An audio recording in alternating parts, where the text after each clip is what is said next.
आला हजरत इमाम अहले सुन्नत मुजद्दिदीन मिल्लत मेरे आला हजरत से किसी ने पूछा था कि हजरत जी बीबी नात पढ़ सकती है?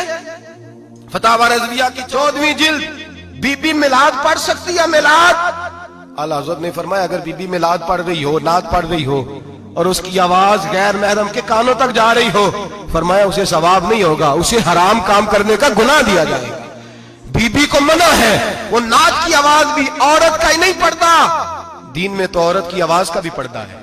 दीन में तो औरत की हजरत सैयदा ज़ैनब, हजरत फातिमा की वो लख्ते जिगर जो मैदान करबला में इमाम हुसैन बराबर की शरीक रही सैयदना इमाम हुसैन के साथ। याह्या बिन मोइन कहते हैं मैं 15 साल तक हजरत ज़ैनब का पड़ोसी रहा हूं। 15 साल।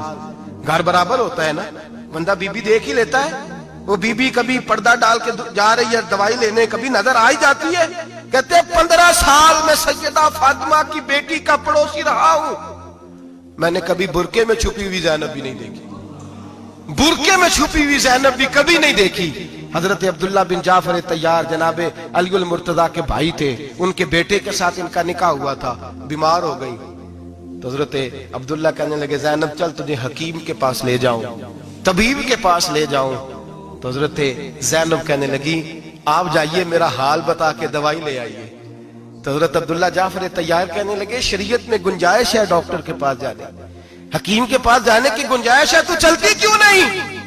तो हजरत ज़ैनब कहने लगी शरीयत में गुंजाइश तो है पर अब्दुल्ला मेरी मजबूरी ये है कि मैं फातिमा की बेटी हूं। शरीयत में गुंजाइश तो है पर मेरी मजबूरी ये है कि मैं हुसैन की बहन हूं।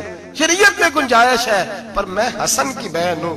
शरीयत में बड़ी गुंजाइश है पर लोग मुझे मोहम्मद अरबी की नवासी कहते हैं। गुंजाइश तो है पर मैं नहीं ना निकल सकती, इसलिए कि जितना कोई अपने आप को दीन के करीब जानता है उतना उसके पैरों में शरीयत की जंजीरें ज्यादा होती हैं। तो जनाब सैयदना अब्दुल्ला कहने लगे अगर तू पर्दा कर गई, अगर तू चली गई, तो फरमाने लगे ये तो अल्लाह की मशीयत है, तू दवाई ला दे ताकि मैं खा लूं, और अगर मैं चली गई तो मैं अपनी माँ से जाके कहूंगी कि अम्मा सारी तकलीफें मैंने छाती पे बर्दाश्त की हैं पर मैंने तेरे पर्दे पर आंच नहीं आने दी।